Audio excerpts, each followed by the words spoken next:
Hi guys, welcome back. Last time was fun. Let's do a bit more of it.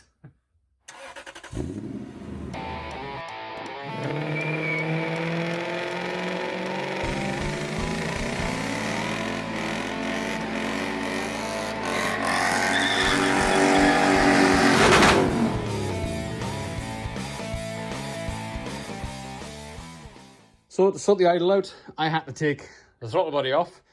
This is the idle control valve. We need to put a pipe from the non-inlet side of the throttle plate on the throttle body to there to make sure that the air coming through this pipe and through the MAF all gets recognized going in here. So anything going in through this hole or this hole needs to be recognized by the MAF. So we need to put a outlet on the throttle body going from there to there. So to do that,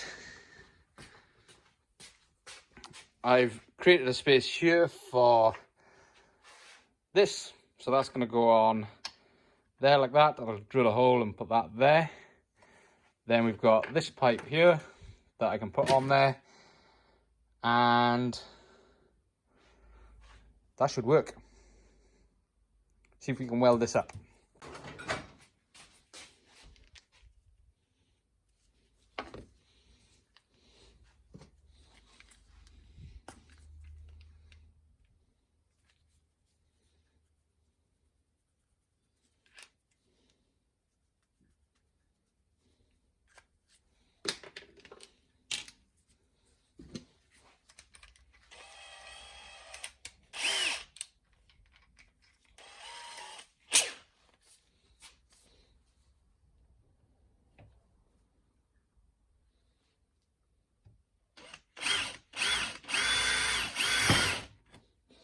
Too late now.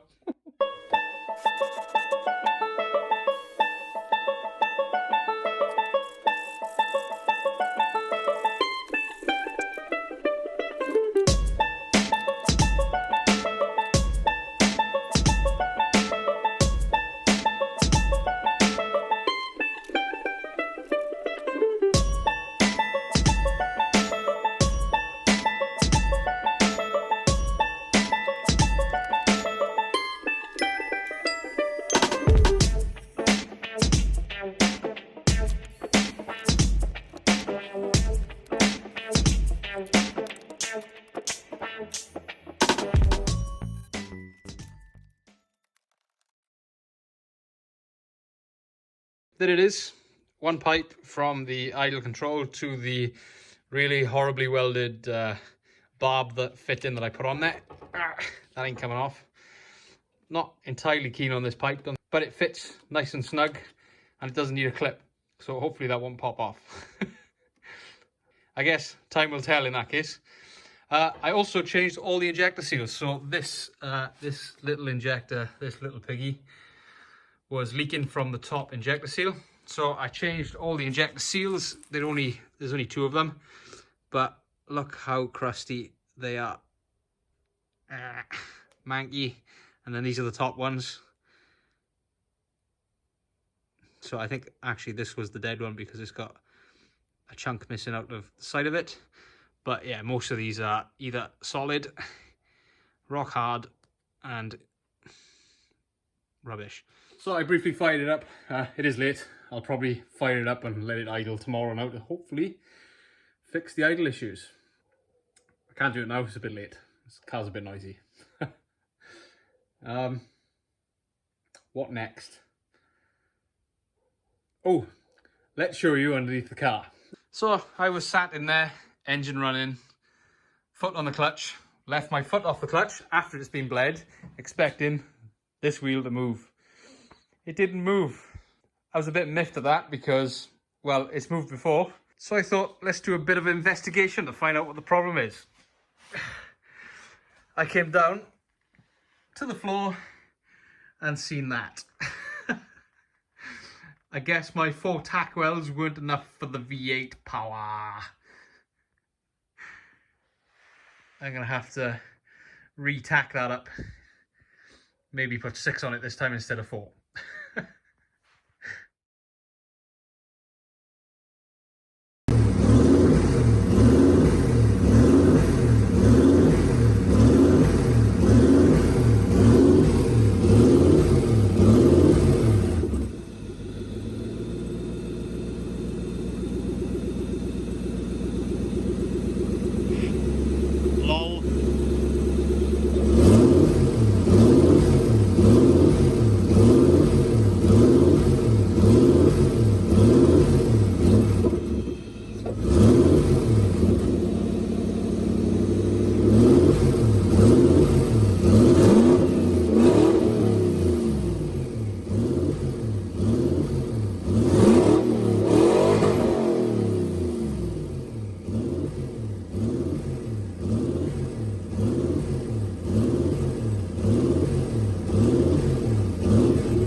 So my oil drains are leaking from the turbos up there. They're leaking on this point, and it used to come across here, round the front to the other side through this hole here. To fix that, what I plan to do is use one of these, minus the fluff, on each side of this sump somewhere to fit it in. I have no idea where I'm going to drill the hole, because as you can see this side, there is not a lot of room. But wherever I drill it, I need to get a hose from wherever it is up to there, maybe further up, depends on if I cut this or not, because there's a slight leak on one of my wells up there as well. Either way, that's going to come off, so I might rejig it.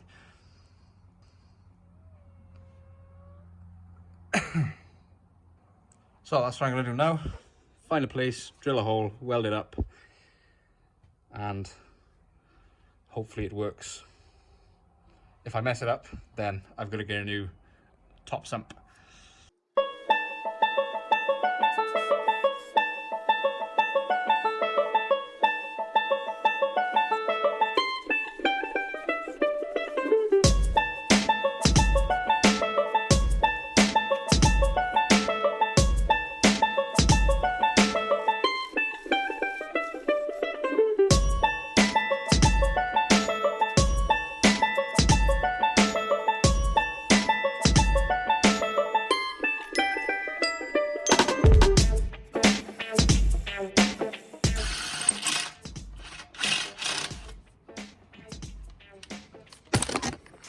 Oops.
Okay, let's get the welder out.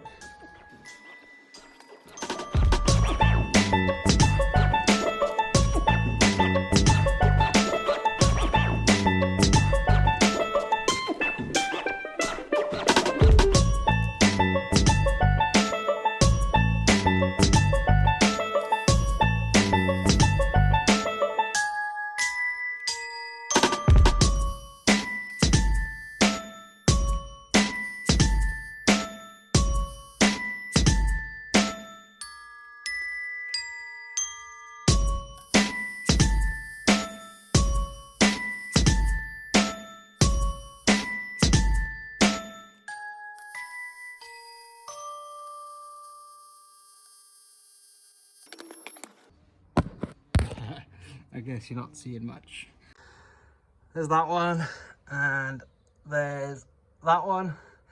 They're not great, but they'll do the job.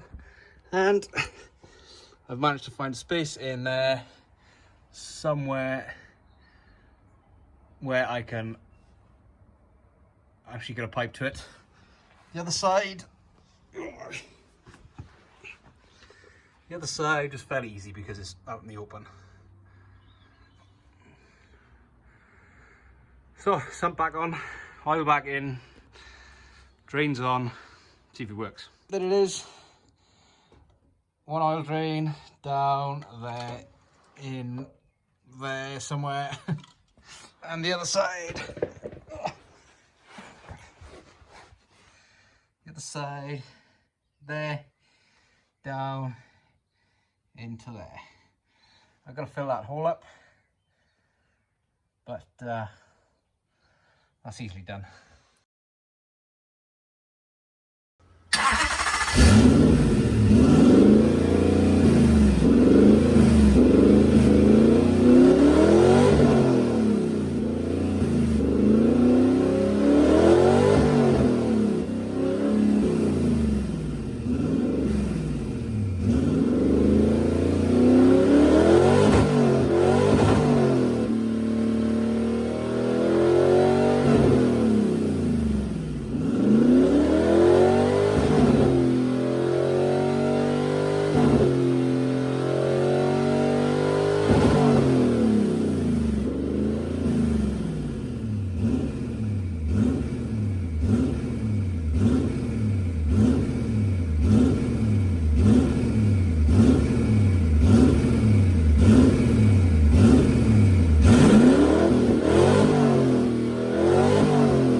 Oops.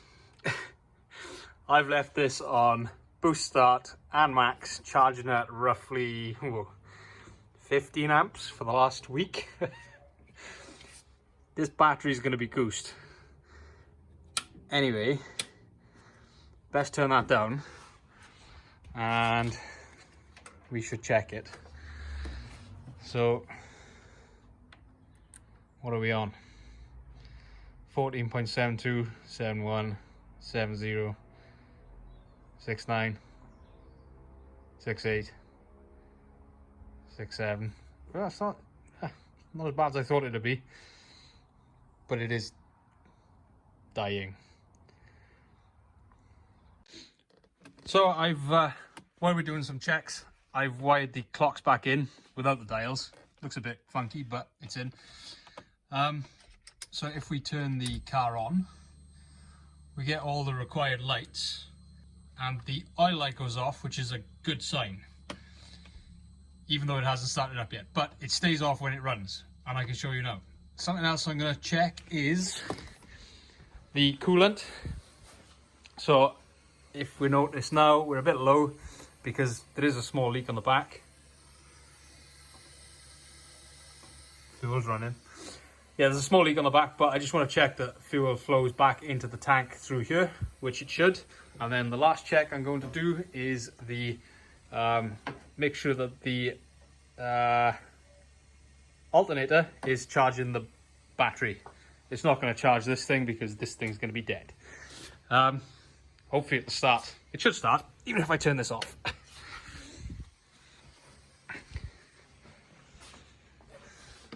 So, watch for the oil light. Where's it gone? That's the oil light. Oh dear. At least it's not coming on. Anyway, turn it over.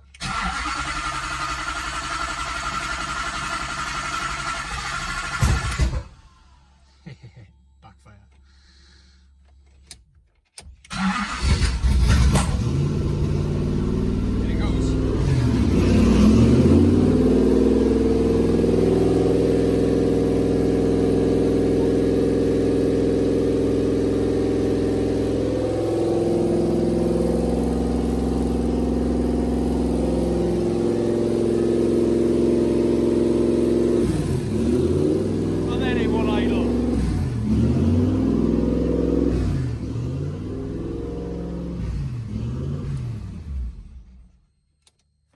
Stupid thing won't idle. It's a bit stinky in here now. So that's good news. The alternator's charging the battery, even though I've goosed it. and the water is flowing correctly through the system. The only way to really check is if it doesn't overheat, but I can't check that yet anyway because I can't run it for long enough because it won't flip in idle. Anyway, that's good news. So as you just seen, this little piggy didn't fix the idle issue. So I looked at the wiring. The wiring was wrong, but I have fixed it. So this is another janky old way of finding out, but that is B plus or plus B, whatever it is on the ECU. I've got a wire then to the multimeter showing, and then the other side to earth, so that should show me 12 volts if it works. Can you see that? I don't know if you can see that. Should we bring it over here? Let's bring it closer. So, with the ignition on, it should give me 12 volts or whatever the battery voltage is, and then off when you turn the ignition off. And then when you start the engine and turn it off, it should stay on for about 3 seconds. So let's give that a go.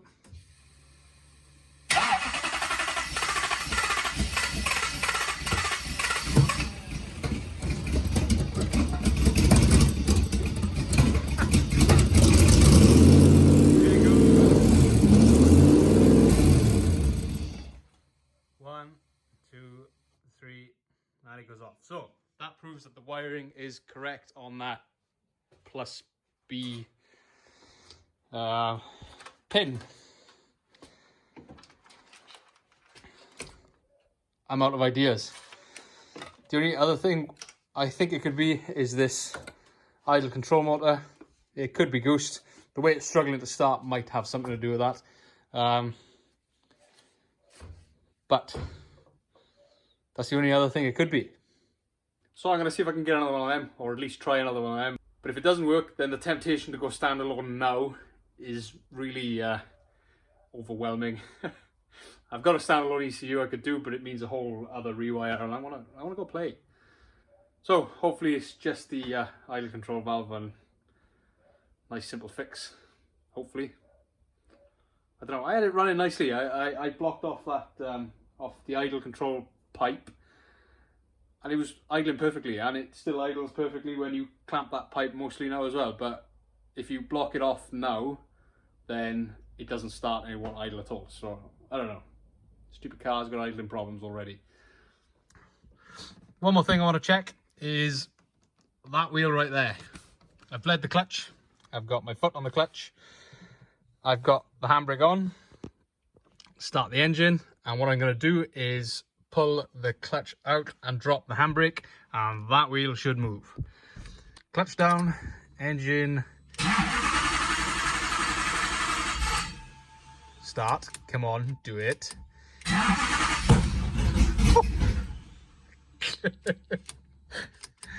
Oh. Okay. In gear. And off the clutch. And on the clutch, and handbrake on, and it stops. Out of gear. Clutch out. Handbrake off. And we're good. I wish this thing would idle properly.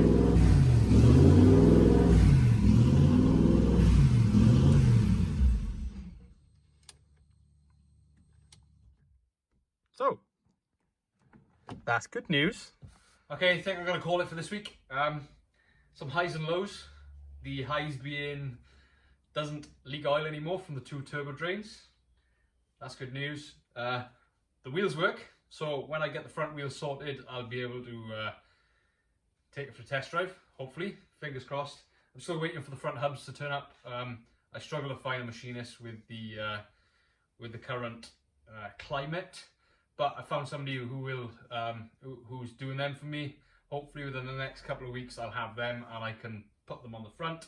We can finish the brakes like I said I'd do 2 episodes ago, and well, we can take it for a spin on my private road. And the bad things, it won't idle. I just don't know what's wrong with it. I'm convinced it's the idle control valve. I've basically spent the last 2 weeks rewiring the whole connectivity with the car.